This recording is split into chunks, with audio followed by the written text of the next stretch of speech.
Hello दोस्तों, कैसे आप लोग। मैं उम्मीद करता हूँ आप अच्छे होंगे और आपका पढ़ाई अच्छा चल रहा होगा। चलिए आज के इस वीडियो में हम लोग बात करेंगे DFCCIL के लिए साइंस का आपका ये टेस्ट नंबर 8 है। अगर आप इसे पीछे का नहीं देखे तो प्लेलिस्ट में मिल जाएगा, आप देख लीजिएगा। इसको आपको टेस्ट के रूप में लगाना है और आप अपना मार्क्स जरूर बताइएगा। तो चलिए देखते हैं आज का पहला क्वेश्चन। पहला क्वेश्चन है कि the clinical thermometer present in use in India are mark with a temperature scale.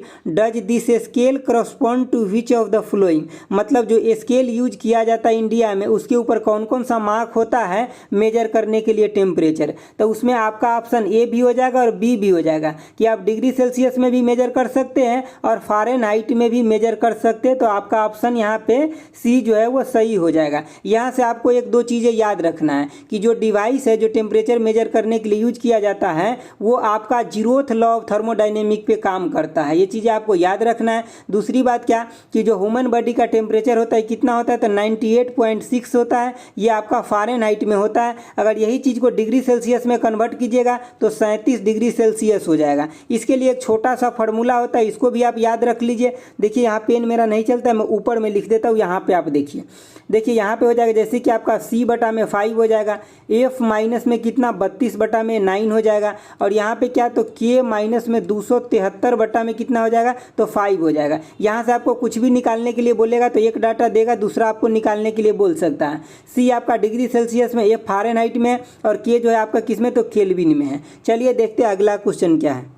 देखिए आपका अगला क्वेश्चन है 2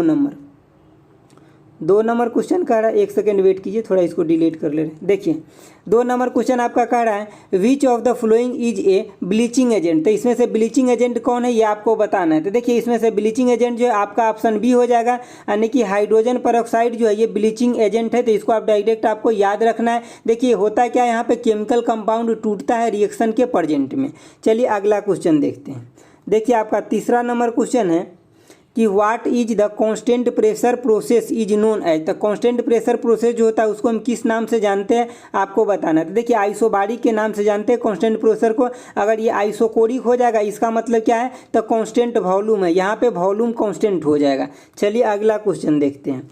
देखिए आपका 4 नंबर क्वेश्चन है where in human body do the fat soluble vitamin get store. मतलब जो फैट सोलूबल विटामिन जो होता है ये कहाँ पे स्टोर होता है ह्यूमन बॉडी में, ये आपको बताना है। तो देखिए ये आपका ऑप्शन बी हो जाएगा, लीवर में स्टोर रहता है। अब आपको ये भी याद रखना है कि फैट सोलूबल विटामिन कौन कौन होता है। तो देखिए आपका 2 जो होता है बी और सी जो होता है ये होता है वाटर सोलूबल। क्या होता है वाटर सोलूबल। बाकी जो भी बच गया वो सब क्या होता है तो फैट सोलूबल होता है। तो कौन कौन हो जाएगा ए हो जाएगा, डी हो जाएगा, आपका ई और के, ये सब होता है आपका फैट सोलूबल जो कहाँ रहता है तो लीवर में स्टोर रहता है। और जो यहाँ पे वाटर सोलूबल है तो बी और सी तो है ही है, लेकिन बी के साथ जितना भी होता है ना जैसे B1 हो गया 2, 3 ये सब किस में आ जाएगा तो सब वाटर सोलूबल में ही आएगा। चलिए अगला क्वेश्चन देखते हैं। देखिए आपका अगला क्वेश्चन है 5 नंबर क्वेश्चन है कि what types of mirror can be use to obtain real image. तो रियल इमेज को ऑब्टेन करने के लिए किस टाइप के मतलब मिरर का यूज करते हैं आपसे पूछा जा रहा है। तो आपका ऑप्शन हो जाएगा डी हो जाएगा, यानी कि कनकेव मिरर का यूज करते हैं रियल इमेज को ऑब्टेन करने के लिए। और इसका यूज कहाँ कहाँ किया जाता है तो जैसे कि डॉक्टरों के द्वारा भी किया जाता है, गाड़ी के मतलब जो हेडलाइट होता है उसमें भी किया जाता है, टॉर्च में भी किया जाता है, तक वो कई सारे जगह पे इसका यूज किया जाता है। चलिए अगला क्वेश्चन देखते हैं। देखिए आपका अगला क्वेश्चन है 6 नंबर, यानी कि which of the following is known as female reproductive part of the plant. मतलब प्लांट के अंदर जो फीमेल रिप्रोडक्टिव पार्ट है वो कौन हो जाएगा इसमें से तो जयांग जो होता है ये मतलब फीमेल रिप्रोडक्टिव पार्ट होता है। और पुंकेसर जो होता है ये मेल रिप्रोडक्टिव पार्ट होता है। ये कौन सा होता है तो ये मेल होता है। चलिए अगला देखते हैं। देखिए आपका अगला क्वेश्चन है 7 नंबर क्वेश्चन का रहा है according to Dalton's atomic theory the smallest individual part of the matter is equal. तो हम उसको क्या बोलते हैं। देखिए डाल्टन जी के अकॉर्डिंग क्या था ना कि सबसे जो छोटा पार्ट था जिसको आप डिवाइड नहीं कर सकते हैं उस पार्टिकल का नाम उन्होंने क्या बताए थे तो एटम बताए थे। ये आपको याद रखना है। चलिए अगला क्वेश्चन देखते हैं। देखिए आपका अगला क्वेश्चन है 8 नंबर का रहा है which one of the flowing accounts. मतलब किसको आप जोड़ते हैं जब आप किसी भी एटम को क्या करते हैं मास निकालते निकालते हैं तब। तो देखिए आप क्या जानते हैं कि मास नंबर इक्वल टू में क्या होता है, तो आपका ये यहाँ पे एटॉमिक नंबर प्लस में क्या होता है, न्यूट्रॉन होता है। इसी एटॉमिक नंबर को आप क्या बोलते हैं, तो प्रोटॉन भी बोलिए, कोई दिक्कत की बात नहीं है। तो आपका ऑप्शन ए हो जाएगा, यानी कि न्यूट्रॉन और प्रोटॉन को हम क्या करते हैं, मास नंबर निकालने के लिए दोनों को जोड़ते हैं। तो ऑप्शन ए हो जाएगा। चलिए अगला क्वेश्चन देखते हैं। देखिए अगला क्वेश्चन आपका 9 नंबर है। क्या कह रहा है, the following is the function of stoma, मतलब जो रंध्र होता है उसका क्या कार्य होता है। तो देखिए जो पौधा के जो पत्ता जो देखते हैं ना ऐसे छोटा सा होता है, इसके अंदर देखिए जैसे ऐसे पत्ता बना रहता है, तो बसंत ऋतु में जब आप देखिएगा तो इसमें छोटा छोटा जब भी पत्ता झड़ने लगता है उस टाइम में छोटा छोटा आपको छिद्र दिखाई देगा। तो इस छिद्र का काम क्या होता है, तो जो गैस होता है उसका एक्सचेंज करना इसी का काम होता है। उसके बाद क्या, तो जैसे कि बाहर से आपको कार्बन डाइऑक्साइड यही लेता है और मतलब ऑक्सीजन के क्या करता है, बाई प्रोडक्ट के रूप में बाहर छोड़ता है। तो ये सब इसका काम होता है। और क्या, तो जैसे कि वाष्पोत्सर्जन जो होता है ना, जैसे कि जो पानी होता है उसका वाष्पोत्सर्जन जो होता है वो भी इसी के द्वारा किया जाता है, रंध्र के द्वारा ही, यानी कि स्टोमा के द्वारा ही पौधे से किया जाता है। चलिए अगला क्वेश्चन देखिए। देखिए आपका अगला क्वेश्चन है 10 नंबर। 10 नंबर क्वेश्चन है कि जिंक सल्फेट इज नोन है। तो देखिए मतलब जैसे कि जिंक सल्फेट को हम क्या बोलते हैं, जैसे कि यहाँ पे आपका जिंक सल्फेट हो गया तो इसको हम बोलते हैं व्हाइट विट्रियोल। और जैसे कि जिंक सल्फेट को व्हाइट विट्रियोल बोलते हैं, उसी तरह से हम कॉपर सल्फेट को क्या बोलते हैं, तो ब्लू विट्रियोल बोलते हैं, ठीक है। और फेरस सल्फेट को क्या बोलते हैं, तो हम ग्रीन विट्रियोल बोलते हैं। और जो कोबाल्ट सल्फेट होता है, यानी कि कोबाल्ट सल्फेट होता है, उसको हम रेड विट्रियोल बोलते हैं। तो आप इसको याद रख लीजिए। जैसे कि आपको जिंक सल्फेट पूछ ले तो उसको क्या बोलते हैं, व्हाइट विट्रियोल। अगर आपको कॉपर सल्फेट पूछ ले तो हम उसको क्या बोलते हैं, तो ब्लू विट्रियोल बोलते हैं। और फेरस सल्फेट को क्या बोलते हैं, तो ग्रीन विट्रियोल बोलते हैं। और कोबाल्ट सल्फेट हो जाएगा तो उसको हम रेड विट्रियोल बोलते हैं। तो आपको चारों यहाँ से याद रखना है। चलिए अगला क्वेश्चन देखते हैं। देखिए आपका अगला क्वेश्चन है कि purity of gold is measure. तो मतलब गोल्ड का जो प्यूरिटी किसमें मेजर करते हैं, तो हम कैरेट में मेजर करते हैं, ठीक है। और 24 जो कैरेट का गोल्ड होता है ये सबसे प्योर फॉर्म होता है, ये आपको याद रखना है। चलिए अगला क्वेश्चन देखते हैं। देखिए आपका क्वेश्चन नंबर 12 कह रहा है कि विटीकल्चर रिलेटेड। तो देखिए यहाँ पे जो है आपका ऑप्शन डी हो जाएगा इसके लिए सही, कि कल्टीवेशन ऑफ जो ग्रेप होता है इसको हम क्या बोलते हैं, तो विटीकल्चर बोलते हैं। यहाँ पे आपका मतलब ऑप्शन 1 में क्या है कि कल्टीवेशन ऑफ फ्लावर, तो हम इसको क्या बोलते हैं, फ्लोरिकल्चर बोलते हैं। आपका ऑप्शन बी में cultivation of aquatic plant for food, तो हम इसको क्या बोलते हैं, एक्वेटिकल्चर बोलते हैं, ठीक है। इसको क्या बोलते हैं, एक्वेटिकल्चर बोलते हैं। यहाँ पे आपका प्रोडक्शन ऑफ सिल्क, तो हम इसको क्या बोलते हैं, सेरीकल्चर बोलते हैं। तो आपको यहाँ से चारों ऑप्शन याद रखना है, एक नहीं चारों याद रखना है। चलिए अगला क्वेश्चन देखते हैं।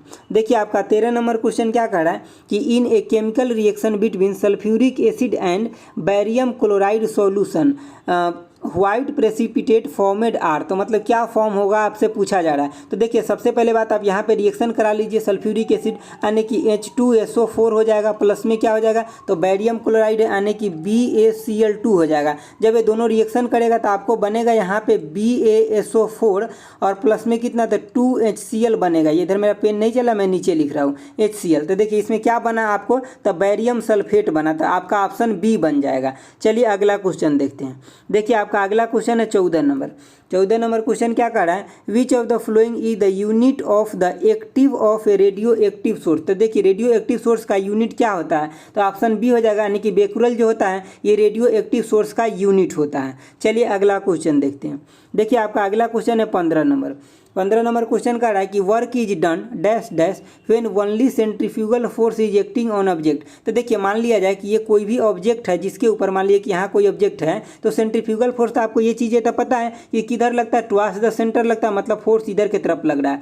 और इसके ऊपर जो वेलोसिटी है वो इधर की तरफ है, मतलब वेलोसिटी इधर है तो डिस्टेंस भी, डिस्प्लेसमेंट भी इधर ही होगा। तो इसके मतलब फोर्स और डिस्प्लेसमेंट के बीच में कितना डिग्री का एंगल बन गया, तो 90 डिग्री के लिए। आपको वर्क इक्वल टू में क्या पता है, तो F cos थीटा होता है। अब जब यहाँ पे थीटे 90 डिग्री बन गया तो वर्क कहाँ से आएगा, तो जीरो हो गया ना, तो ऑप्शन ए हो जाएगा आपका। चलिए अगला क्वेश्चन देखते हैं। देखिए आपका अगला क्वेश्चन है 6 नंबर, कह रहा है कि plant growing under the shade are known है। तो देखिए जो छाया के नीचे जो बड़ा बड़ा प्लांट होता है ना, उस प्लांट के नीचे जो छोटा छोटा प्लांट ग्रो होता है उसको हम क्या बोलते हैं, तो उसको बोलते हैं साइजोफाइटस बोलते हैं, यानी कि ऑप्शन आपका सी हो जाएगा। चलिए अगला क्वेश्चन देखते हैं। देखिए आपका अगला क्वेश्चन है 17 नंबर। दोस्तों मैं एक बात आपको बता दूं, साइंस को हल्के में न मत लीजिए। हम आपके लिए जो प्रैक्टिस सेट लेकर के आ रहे हैं सब अच्छा क्वेश्चन है, आप प्रैक्टिस कीजिए। इसीलिए हम आपको बहुत ज़्यादा डिटेल में सॉल्यूशन नहीं देते हैं, ताकि बहुत लोगों को डिटेल सॉल्यूशन पसंद नहीं है। वो बोलते हैं कि सर कम टाइम में करा दो सिर्फ क्वेश्चन आंसर, तो मैं उसी फॉर्मेट में लेकर के आता हूँ, थोड़ा सा सॉल्यूशन बताता हूँ, बाकी मैं लिख के पहले सॉल्यूशन लाता, तो ऐसे नहीं लाता हूँ क्योंकि आप लोग को वो चीज़ें ज़्यादा पसंद नहीं था। बहुत लोगों का कहना था कि सर लिख कर नहीं लाइए, बहुत टाइम लग जाता है, बहुत लंबा वीडियो हो जाता है। तो इसीलिए मैं शॉर्ट में ही करने का कोशिश करता हूँ। आप अपना 10-15 मिनट निकालिए टाइम और आराम से ही 24 क्वेश्चन का आंसर देखिए अच्छे से और सीखिए। चलिए देखिए आपका 17 नंबर क्वेश्चन क्या है। 17 नंबर क्वेश्चन है कि लाइम स्टोन, और जो लाइम स्टोन होता है उसको चौक होता है उसको, और मार्बल, ये सब किसका डिफरेंट फॉर्म है आपसे पूछा जा रहा है। तो आपका ऑप्शन ए हो जाएगा, यानी कि कैल्शियम कार्बोनेट का ये फॉर्म है। इसका फार्मूला क्या होता है कैल्शियम कार्बोनेट का, तो CaCO3 जो होता है इसका फार्मूला होता है। चलिए अगला क्वेश्चन देखिए। आपका अगला क्वेश्चन है 18 नंबर। क्या कह रहा है 18 नंबर क्वेश्चन, एक सेकेंड वेट कीजिए, थोड़ा मैं नीचे कर ले रहा हूँ। देखिए 18 नंबर क्वेश्चन है कि which method is use for purification of camphor. तो देखिए जो कपूर को शोधन के लिए किस विधि का यूज किया जाता है, तो ऑप्शन ए हो जाएगा सब्लिमेशन का यूज किया जाता है। देखिए सब्लिमेशन में क्या होता है, डायरेक्ट जो चीज़ें होता है ना वो सॉलिड से कहाँ, तो सीधे के सीधे गैस में कन्वर्ट हो जाता है। ये चीज़ें हम आपको कई बार पीछे बता भी चुके हैं। चलिए अगला क्वेश्चन देखते हैं। देखिए आपका अगला क्वेश्चन है 19 नंबर। कह रहा है विच of the following is a renewable energy source. तो देखिए रिन्यूएबल एनर्जी सोर्स जो होता है वो पॉल्यूशन नहीं होता है उससे, और अभी जो है भारत सरकार बहुत ज़्यादा इसी पे जोर दे रहा है रिन्यूएबल एनर्जी के ऊपर। तो आपका रिन्यूएबल एनर्जी हो जाएगा इसमें से ऑप्शन ए हो जाएगा सोलर एनर्जी हो जाएगा। और क्या हो जाएगा, तो जैसे का विंड एनर्जी हो गया, टाइडल एनर्जी हो जाएगा, तो ये सब किस में आ जाएगा, तो रिन्यूएबल एनर्जी में हो जाएगा। नॉन रिन्यूएबल एनर्जी कौन हो जाएगा, तो जैसे कि आपका नेचुरल गैस हो गया, कोयला हो गया, मिनरल हो गया, और मैं बोलूँ तो जैसे कि आपका LPG हो गया, पेट्रोलियम हो गया, बैटरी हो गया, तो ये सब क्या है आपका नॉन रिन्यूएबल एनर्जी है। ठीक है, जो पॉल्यूशन बहुत ज़्यादा बढ़ाता है इन्वायरमेंट के अंदर। चलिए अगला क्वेश्चन देखिए। आपका अगला क्वेश्चन है 20 नंबर। कह रहा है in which types of collision two body stick together after collision. मतलब दो बॉडी जो है मतलब कोलिजन के बाद जो होता है सट जाता है। जैसे कि मान लीजिए कि बॉडी एक ये था दूसरा ये था, इसका मास था m1 और इसका मास था m2, इसका वेलोसिटी था शुरू में u1 और इसका मान लीजिए कि u2 था। जब ये दोनों टकरा गया एक दूसरे से तो ये दोनों चपक गया एक दूसरे में। समझ गए बातों को। तो मास तो अभी भी सेम ही रहेगा, मतलब जुड़ जाएगा, m1 प्लस में m2 हो जाएगा दोनों का, लेकिन अब वेलोसिटी जो होगा ना कोई एक ही बन जाएगा, क्योंकि दोनों सट के चलेगा तो वेलोसिटी तो बराबर ही हो जाएगा ना। तो देखिए यहाँ पे तो आपका सिर्फ आंसर पूछा था, तो ऑप्शन बी हो जाएगा, यानी कि कंप्लीटली इनइलास्टिक है, तो ये हो जाएगा। अगर ये ऑप्शन में नहीं रहता तो आपका परफेक्ट इनइलास्टिक रहता कोलिजन, तो वो ऑप्शन हो जाता। अब देखिए इसके लिए एक छोटा सा फॉर्मूला है जो आप याद रख लीजिए, जब आपको वैल्यू दे देगा क्वेश्चन में तो उस फॉर्मूला आप काम आ जाएगा वो फॉर्मूला आपको। तो देखिए आपका m1 u1 प्लस में कितना, तो m2 u2 इजकल टू में कितना, तो m1 v1 प्लस में तो आपका m2 और v2 हो जाएगा। ये है आपका इनिशियल है, जैसे कि मास तो सेम ही रहेगा दोनों टाइम में, लेकिन u1 है इनिशियल वेलोसिटी है बॉडी 1 का, और u2 जो इनिशियल वेलोसिटी है बॉडी 2 का। अगर हम बात करें यहाँ पे v1 का तो फाइनल वेलोसिटी हो जाता है जब अलग अलग बॉडी जाता तब, लेकिन अभी क्या हो गया बॉडी सट गया, तो मतलब v1 इजकल टू में v2 इजकल टू में v आप मान सकते हैं यहाँ पे। तो जब इस पर न्यूमेरिकल पूछेगा तो आप ऐसे बना सकते हैं। चलिए अगला क्वेश्चन देखते हैं।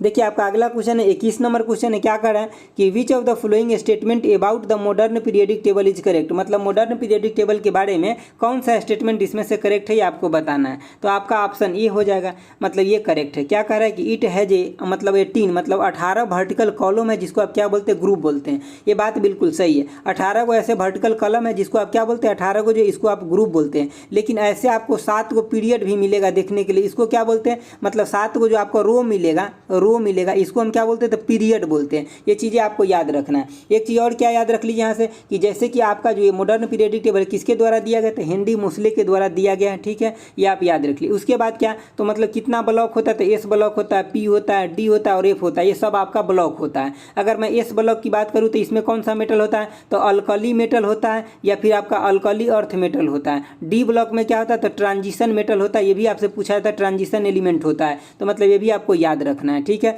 अब एक चीज़ और यहाँ से याद रख, जैसे कि 18th ग्रुप होता है, 17th होता है और 16th होता है। ये एग्जाम में बार बार रिपीट होता है। 18वां जो ग्रुप होता है इसको हम क्या बोलते हैं, तो इनर्ट गैस ग्रुप बोलते हैं। ठीक है, इसको जीरो ग्रुप भी बोलते हैं। क्या बोलते हैं, जीरो ग्रुप। और देखिए 17वां जो होता है इसको हम हाइड्रोजन ग्रुप बोलते हैं, और जो 16वां होता है इसको हम कैलोजन यानी कि कैल्कोजन ग्रुप बोलते हैं। ये आपको याद रखना है, कैल्कोजन ग्रुप। ठीक है, चलिए अगला क्वेश्चन देखते हैं। देखिए आपका अगला क्वेश्चन है 22 नंबर। 22 नंबर क्वेश्चन कह रहा है कि which of the flowing site for a cellular respiration. तो देखिए माइट्रोकॉन्ड्रिया इसका आंसर हो जाएगा। माइट्रोकॉन्ड्रिया को कोशिका के पावर हाउस भी बोला जाता है। तो यहाँ पे क्या होता है कि कोशिका के लिए पावर का उत्पादन होता है और सेलुलर शोषण भी होता है। चलिए अगला क्वेश्चन देखते हैं। देखिए आपका अगला क्वेश्चन है 23 नंबर। 23 नंबर क्वेश्चन है कि रीजन ऑफ वाटर पॉल्यूशन। तो देखिए वाटर पॉल्यूशन का इसमें से सभी रीजन है। आपका ऑप्शन डी हो जाएगा। ऑप्शन ए भी हो जाएगा, कीटनाशक की वजह से भी होता है। जैसे कि मान लीजिए कोई फार्मर है तो अपने खेत में कीटनाशक डालता है, उसके वजह से बारिश की वजह से वो दह कर चला जाता है नदी में, पोखर में, तो वो उसको क्या करता है, पोल्यूट कर देता है। उसके बाद क्या, मानव गतिविधि। मानव गतिविधि की वजह से तो होता है, जितना भी कल कारखाना मानव के द्वारा लगाया जाता है उस सब का जो होता है वेस्टेज कहाँ जाता है, मतलब नदी के अंदर ही जाता है, तो उसके वजह से भी होता है। और पॉल्यूशन ग्रोथ की वजह, मतलब पॉपुलेशन ग्रोथ की वजह से। ठीक है भाई, पॉपुलेशन ग्रोथ तो सबसे बड़ा मेजर रीजन है। ठीक है, तो आपका ऑप्शन डी हो जाएगा। चलिए अगला क्वेश्चन देखिए। अगला क्वेश्चन है आपका 24 नंबर।